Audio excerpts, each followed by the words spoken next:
our friend of the show, State Senator Matt Murphy, is going to join us to talk about what's going to be new in 2015 with our legislature and that medical pot. That's what I licensing. Want to know. What's with the pot falling deal? apart? Monday morning, have you broken your New Year's resolutions already at 6:36? And it's a new year, time for the budget fight at 8:36. Monday morning, Bruce Wolf, 89 WLS. All right, we're back here on the Big 89. Our friend of the show, State Senator Matt Murphy, to look ahead at 2015. Happy New Year to you. Thanks. Happy New Year to you guys. Matt Murphy from the soccer-loving Palatine area.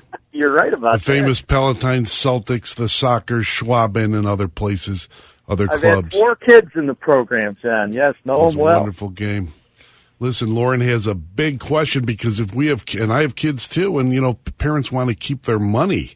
I asked this of Governor-elect Bruce Rauner the other day when he was on the show getting ready for the big inauguration. So I'm going to ask you: do I get to keep my raise? Yeah, to be determined. I think it's this is going to be a fascinating ride to watch. I've been down there for 8 years of total one-party Democrat rule, and now we get a Republican governor and a supermajority Democrat legislature. So I think anybody who tells you they know what's coming next is a little full of themselves. Well, I got to be full of myself because I'm going to tell you what's coming next. You want to hear it? Sure. Okay, wait. First, let me take some Metamucil. Okay, now I'm done. All right, here's what I see is coming next on Lauren's question. She wants her money. I want my money. Our listeners want they don't want to give it to the state. They want their money. And this is what's going to happen. We're going to hear a loud chorus of screaming about dire predictions of things that will happen if the state doesn't get to spend our money. People will starve. The usual, the cats and dogs living together, end of the world, apocalypto. What do you say to that? This program. To that extent, you're definitely going to hear that. Now, to what that leads to from a policy decision, I think is what we don't know yet. I mean, on the one hand, I've yelled louder about this tax increase probably than anybody else, and I've been particularly disappointed at the fact that it was supposed to be a 4-year temporary fix to pay off our deficit, and it really didn't do that. And I didn't feel like enough has been done over the last 4 years to put us in a position to where they could have kept the promise that they made of it being temporary. And so, now we're left in a situation where it's either going to roll back and people get their money back, and the positive of that is it's an extra shot in the arm of the economy. I think it'll help us on our unemployment rate. I think it'll give people a better chance to succeed, to have the tax rate go down. There is a real cost to it. There's no question about it. I mean, it's a significant chunk of money that you're not going to have for, things that people do care about. I mean, there's still stuff to cut from state government, don't get me wrong, but people will notice what comes out. Now, personally, I think we can afford it. I think you can do things with this budget and with even things like education. The fact that education is a high priority doesn't mean that every additional dollar you spend on it was well spent, or that you couldn't trim it while still valuing that priority. Those are the kinds of conversations that are going to happen over the next few months. But, the Illinois voters and residents are also going to need to be prepared to delve into this a little bit and say, when the scare tactics start, think about it a little bit. Do some homework. Don't just reflexively assume that a cut to something you care about necessarily means that priority is going to be gutted, because I don't know that that's necessarily true. As long as the prairie chickens are okay. You're on the and what about the pension issue? Because you're on that committee. Yeah. Well, the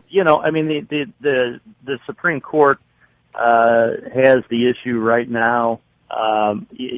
We passed a bill that I thought was a pretty fair compromise that would meaningfully address the problem.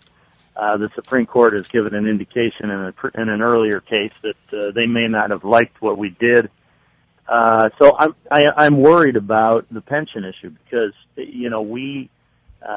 we already spend 22% of that record high revenue when the tax increase was in full effect. We're paying in more money than ever. 22% of that money is going to make pension payments. Most states are between 5 and 8%. So this thing is absolutely choking us. So you talk about trying to have the tax rate roll back down. We were going to save over $1 billion a year just from this pension reform. That makes it a lot easier to cut taxes. But hopefully the Supreme Court will work quickly so that we can move on to Plan B if we need to, because the reality is the money's not there, and we're going to have to figure out some way to address the pension shortfall. We are speaking to State Senator Matt Murphy of Palatine about these problems that are causing me a lot of stress, because when you say stuff like that, Matt, I'm thinking that's when they're going to go for and not that you're going to be supporting it, but others will want my money, reach into my pocket. I don't have any. That causes me stress, which brings me to something that can ease our stress, which is the medical marijuana law. It amazes me. It amazes me that that Mr. Quinn and the Democrats, who I know they're all about reform, were thinking about giving the key licenses to sell state medical marijuana like on a Friday right before New Year's, and decided they're holding off just for a little bit. I still think it'll happen right before Bruce Rauner's elected, probably at midnight. Another nudge to Bruce. Like we did the Sox we did when we did the Sox deal. And I'm wondering, what say you? Well, my sense is that these are plums that Governor Quinn wants to give out, and there are opportunities to make significant amount of money. And he has shown a penchant for wanting to reward his friends. I mean, just look at the board that oversees U.S. Cellular Field. He put his aide in there and gave him a nice contract for a couple of years. So I think we have reason to worry that about the focus Governor Quinn is going to have on this. Is this going to be about putting the right people in, or is this going to be putting about the right people for him in? And unfortunately, history's been a little bit of a guide on that. But I would be really surprised if he didn't make these decisions before he left, rather than give Bruce Rauner and his team the opportunity to vet the process. And I got a problem with the process. The problem is all the insiders are trying to put their deals together, and we can't know who they are. So why don't we just restart? What do you think? Restart the process. If you want to have a pot license, tell us who you are. Everybody knows in the state. Who's your backer? One question I would have: do you know Al Ronan? Do you know Jimmy DeLeo? Do you know Pat Quinn? Do you know Bruce Rauner? Those are the questions I would have on the John Cass pot form. What do you think? Maybe you could put that on the website. You put a complete pot form together. You know where I'm going, and so do our listeners. No, yeah. I think that process. I didn't vote for this bill, but this is going to happen. If we're going to do it in a way that brings as much transparency and honor on the people who we're doing it for as we possibly can, which is supposed to be the taxpayers of Illinois. But didn't those people who already registered, Matt, for this and paid their $100 or whatever it was, now they're going to wait till summer because it takes a while to grow pot marijuana? I don't know anything about that, but I understand that maybe the crop wouldn't be ready till the summer. Yeah. Yeah, these cultivation centers, I guess I assume they were inside facilities, and I don't know that would matter that much. Maybe it does. I haven't applied for a cultivation center and haven't done my homework. Hydroponics. Matt doesn't have his own greenhouse. I don't know whether there'll be meaningful delay in that or not. I mean, they're going to be growing it in Illinois. That was required, and I just assumed they would do that in an environment that they control completely, which would mean inside. Yeah, but speaking of controlling the environment from the inside, I'm really concerned because on a platter. Yeah, right. I know. It's set up. It was like fastball, about 80 miles an hour. The problem is not the medical marijuana that I see. I see it as this is just the precursor. Once I get Lauren and I, right, we'll get a consultant. I got a few I should name, but maybe not. But you know who you are out there, guys. You do the dance of the lobbyists in Springfield. Matt Murphy, all the other politicians out there, elected officials, see them waving in the wind as they run through the rotunda. Don't they, Matt, kind of gracefully as they swirl through the rotunda? And I think that these guys are setting up a deal where it's not medical marijuana that'll be the killer or the big killer, the big kill. It'll be recreational marijuana. And that's the next step. So if you get the medical, you're in already. Right. Yeah, you've got Washington and Colorado, I think, are already undergoing that experiment. And you hear all sorts of people. You've got libertarians on the one side saying this war on drugs has been a total failure. I've done a couple of these heroin awareness seminars, and you get the guys with the PhDs from the Haymarket Center saying, listen, the more people you encourage to start smoking pot, the more people you're going to end up having doing heroin. I mean, this is a national conversation that's going on.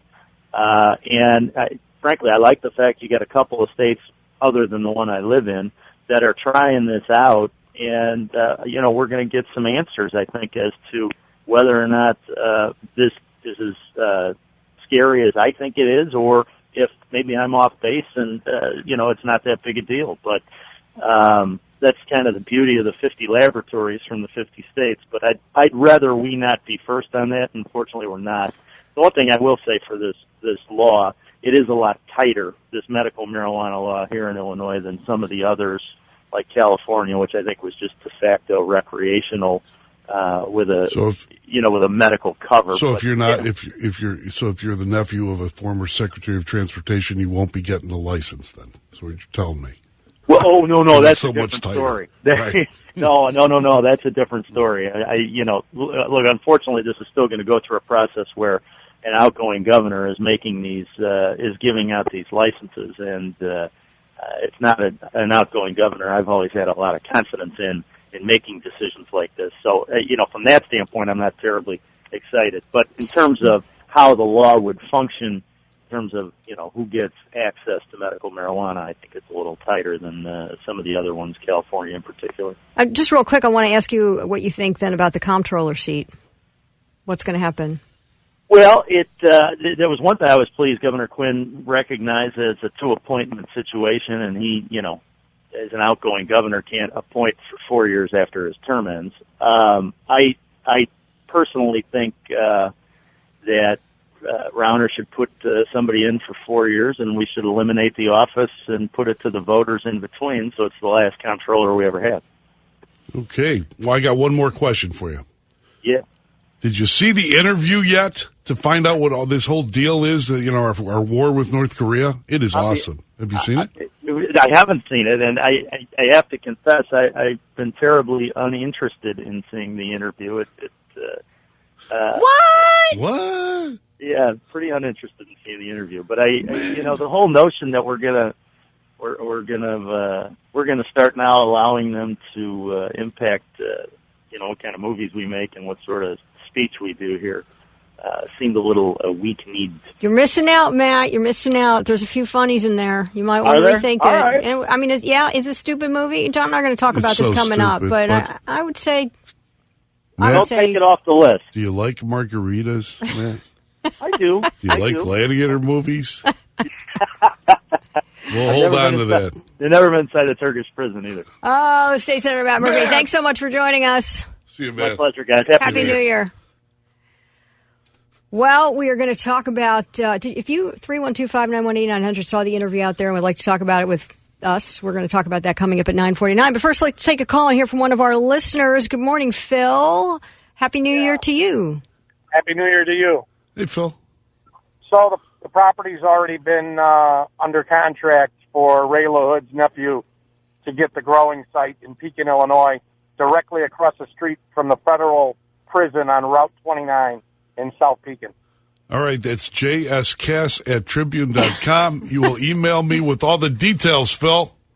You have to come down with your scissors and do your own trimming. I'm going to just ask you to pull it out by the roots and tell me that whole story. Okay? Thanks, Phil. Yeah. Quite a tip for the new year. I know those funny papers. Take a picture of it and send it to you. That's what you need. Instagram. You don't need to wait for you to go down there. It's on Instagram.